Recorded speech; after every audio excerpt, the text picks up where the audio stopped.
It's a tremendous honor to have you on this show. Can you please introduce yourself? So I am Aastha Luthra and I am a clinical music therapist. I practice with different people with different needs. So the patients who undergo surgeries or the ones who are in coma or stroke or have mental health issues, even with different children with different needs. Right. So, how can music therapy be differentiated from traditional therapy? Um, so a music therapist is doing the same job but with the use of music. Right. So I may say the traditional therapy to bring the patient or the client to the traditional therapy happens to be more easy in context with using allied sciences. So music therapy could be one of a way to bring the patients closer to their traditional therapies.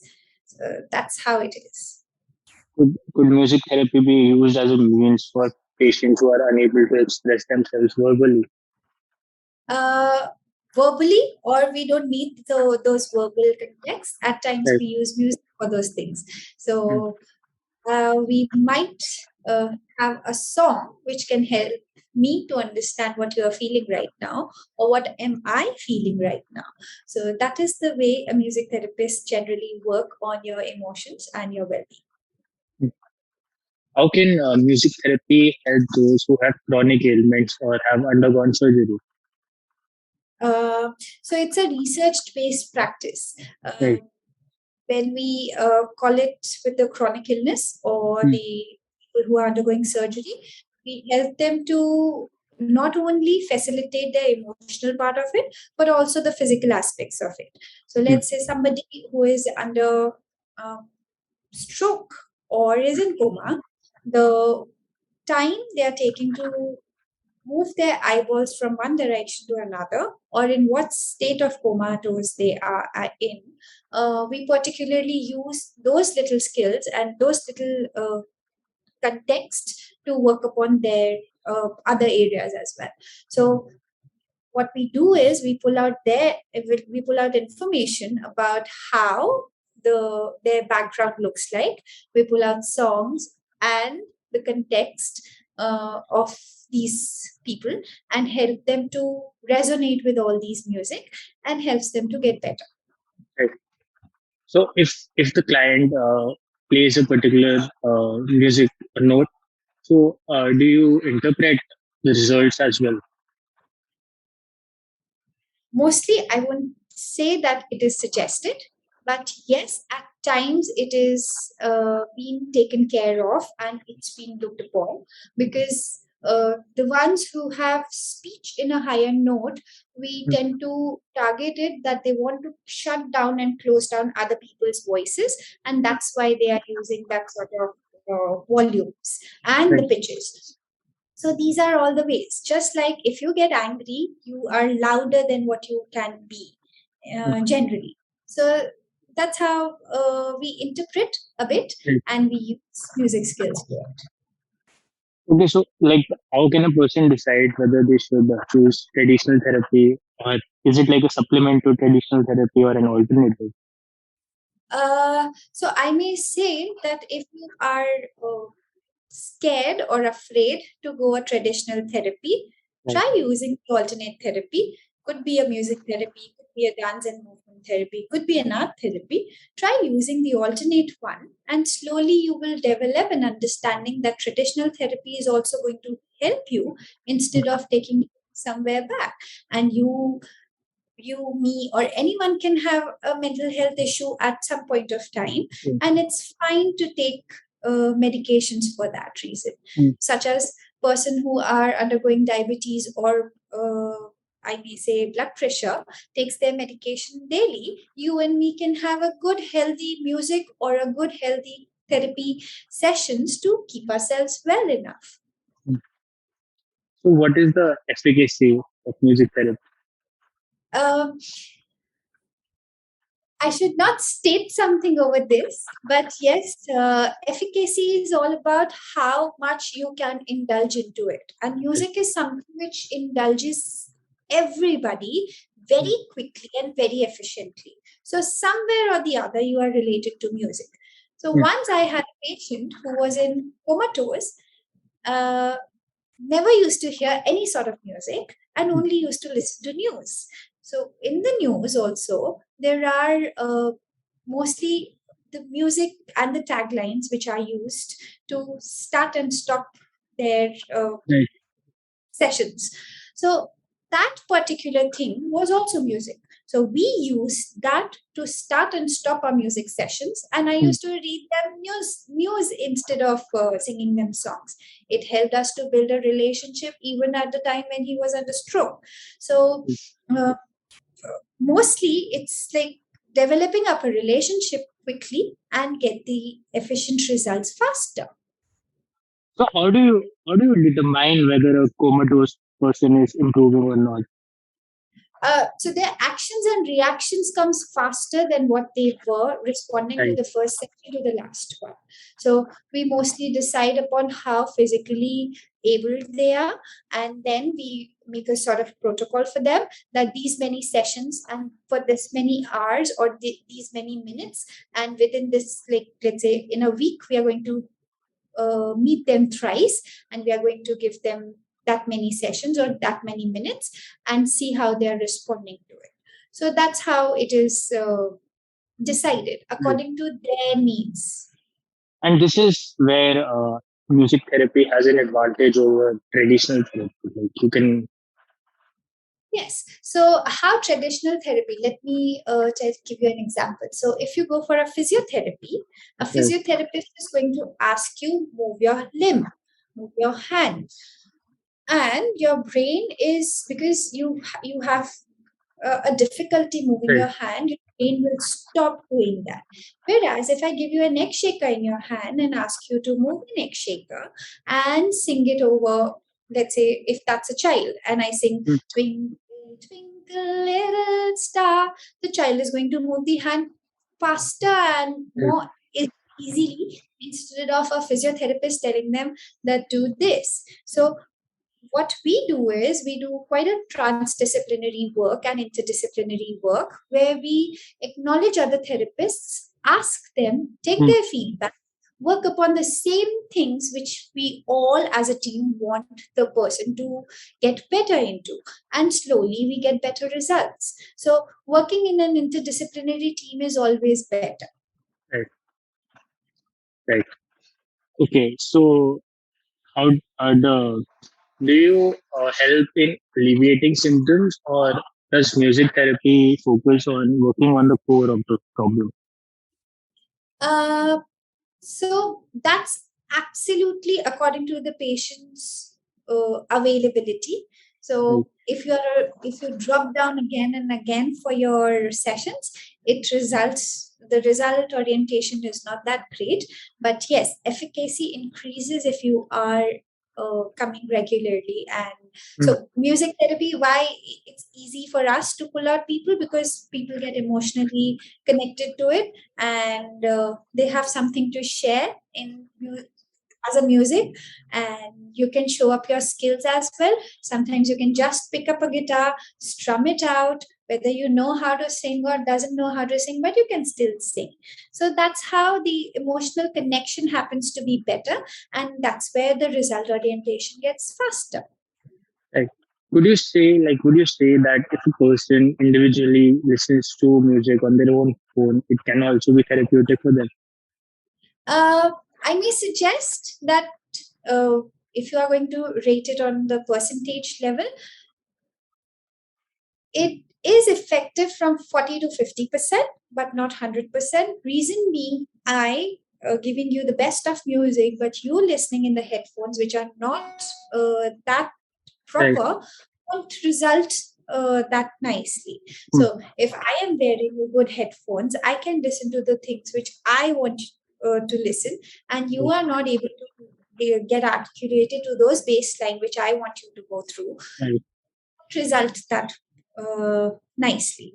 Also, with each person, each song has a different memory. There could be some times when you may find that it's very new and you want to explore that particular field, but there could be times when it might hurt you or bring some sad stories about that song. mm, So it could be a very happy song for me, but could be a very sad one for you. So that's why prescribing music is something a music therapy do at the music therapists do at the last, instead of doing a live session with them in like, making up music by our own, or giving our patients or our clients the area to explore more by their own self, or uh, help them to bring out what exactly they know all about, instead of me telling that you should be doing this. right, right. So what kind of instruments do you practice as a music therapist? So when we study music therapy, we are taught all sort of instruments. So Mm, let's say wind instruments, or the percussion instruments, or the string instruments, or the keys. We are taught most of them, and we are at the level that we can play mostly all of them, but mm, not efficient in them. So uh, for a music therapist, it's absolutely important to be a musician first, so that when it comes to a place where you have to talk about music, you have some knowledge of it. And mm, then it comes to the psychological driven aspects, where you know what exactly is the requirement of this particular field and how you should give. Let's say autism, the drums works the best, but if you ring the bells loudly or the triangles chimes loudly, they might find it very agitating. So those are the areas, concerns, which we generally learn later in the stages instead of learning music first. So mm. we should have a prior knowledge of music, and then comes the psychological aspect of it. Is it necessary to have a degree in psychology or prior learning? Sorry, come again, please. I'm saying, is it necessary to have a degree in psychology or prior learning in it? I may not say it's necessary to have degree in psychology, but it's very important to have the knowledge of it. So when you study music therapy, you get to learn about all these skills, and they make sure that you know each field which is existing in the country, so that you can deal with these fields very nicely.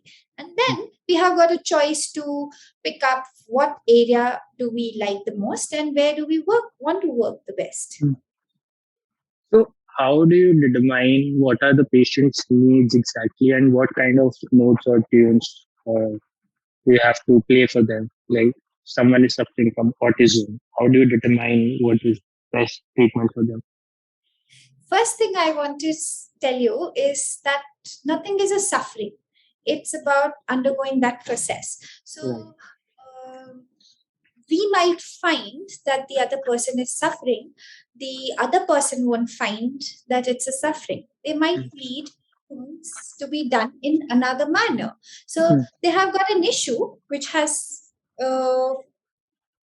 like there are I may say ways to deal with it, right. but they are not suffering. They might, you and me also might suffer with let's say I suffer a lot with the louder sound, so I don't go to the weddings because it's too Mm, loud for me to the DJ sound over my head. So that's how everybody is different, so they are not suffering. First thing. mm, Second thing is that most of us is identified with few things, and that mm, is what we discover within music therapy sessions. So they come, they discover themselves, and they start articulating this to the world as well. Let's say somebody with autism, if doesn't mm, like loud sounds or people speaking very fast, they mm, might learn a skill to speak out or say that I am not liking this loud sounds. mm, So music therapy is not about giving them a good music. It's about teaching them that trait that when they go out of this room, they are able to articulate their emotions or right. their needs. So that is what they do. So Mm, that is what a music therapy room or music therapy area does. right. So, if I talk about certain localization of the brain and its association with music, how can you elaborate it? So I may say when we talk about music, all parts of the brain functions all together. So when it comes to, like you were asking, how do we work with patients with stroke Mm. or comatose or with other people, Right. the different parts of the brain work differently. Mm. So we acknowledge and we find out what exactly is the need, and then give those sort of exercises which can help that particular part of the brain to function better. So at time, there are people with stroke who might not recognize things. So we might keep, let's say, 15 different sort of instruments in front of them, one Mm. after the another, to identify and process what exactly these instruments look like. So the best part about music is that all the four parts of the brain functions all together, and that's where the catch comes about music therapy. So it is instigating, it's quick, it's faster, but also it is because the music can help you function better uh, with all the context of the brain. That's why music therapy works wonderfully. Right. So, like, if we talk in terms of people who are in coma, what parts of the brain do they have in activation mode that music therapy can help them uh, regenerate? So, what happens is that there are different times with different patients. So, once we had a patient who had undergone an accident, and we Mm. had to remove a part of the brain. We know that's it's not going to function, but we Mm. know the other part is already there. So, we are going to work upon the other parts of the brain to help them function that much. Right. There was one patient who had a bullet which passed from here and it went here and stopped. So one side of the brain to the other. So where the place the bullet passed was good enough, but the place where the bullet stopped was not good enough. So we knew that that is the particular area a person has to work upon, and those are the functional areas which we talk or work upon. So sometimes it could be speech, sometimes it could be, as I said, the allocation of things and finding out what exactly it is it looks upon, or I may say. Not only with coma, with stroke also that particular thing happens. So when the body is stiff enough, music can help them to move better. There comes the physiotherapy, there comes the other Right. parts of the therapy as well, which helps us to understand that this is the part where only giving an instruction is not working well. So we put it through music and we use the same skills. So like moving up a hand or legs, so or walking. So that might help. Music helps to integrate with the same process and get the results better. Right. So, if you want to give any tips for aspiring musical therapy practitioners, which fields they can work for, or where they can work. Uh, so I may say the ones who ever aspire to be a music therapist Mm. should look upon what areas do they like. So if it's about children, you have an area concerned like special needs.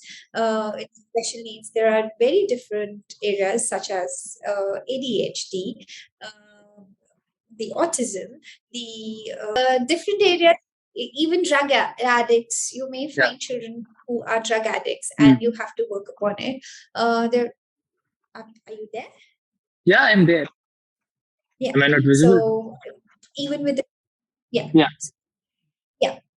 So, with the children who are drug addicts, even with the normal children to have a better upbringing, for children who are developing being deaf and dumb since the beginning, so we can use a lot of skills, motivation for the ones who are undergoing blindness, so it helps them to learn things better when it comes through music. The songs are easy way to learn better, and then reading and writing through braille gets very easy. So different needs, different types. With adults there are with when we go in mental health, it comes with schizophrenics, with bipolars, uh, so different fields. Again with adults, I may say elderlies, you can have elder homes to see. You can also see the rehabilitation centers. So there are many areas. Even the corporate world is one of a big sector where people are yet not acknowledging that there are mental health issues, but addressing it within themselves. So it's good to work at different areas. You have your own choices. You can pick up your own fields and can develop more resources into it. Right. So how can one apply towards the field? Um, so there are different institutions in India who gives a postgraduate diploma for music therapy. We are trying to develop a course structure over master's degree in music therapy. So a musician or the psychology students, the ones who have music as a training, can surely come and join music therapy course structures and can learn about music therapy and can be one. Right. Right. Last question, like if somebody wants to contact you, how can they? So I may share my email address. They can give a Right. shout out about it. Also, Yeah. you can find me on Instagram through a Yeah. page called as Music Therapy India. Also on the LinkedIn profile. So check Aastha Luthra out and find out and just drop a message and I'll surely reply you back. Thank you so much. You have been very informative. Thank you. I'll pause the recording.